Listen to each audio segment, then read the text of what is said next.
So you have a phone number and you need to find the Instagram account associated with it.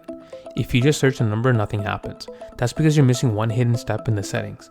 Here's the fastest way to fix that on iPhone right now. Open the Instagram app and head to your profile. Tap the three lines in the top right corner. Now Instagram changes their menu a lot, so look for Account Center. Ignore the top section, scroll down to your information and permissions. This is the key step. You'll see an option called Upload Contacts. Tap it, select your Instagram account, and toggle that switch on. By doing this, you are forcing Instagram to cross-reference your phone's contact list with their database. Hit continue and give it a sec to sync. Now that the connection is open, go back to the main search bar, type in the phone number you're looking for.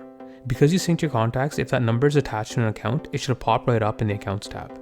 Ever wonder how to update Instagram to get new features? Check out this video now.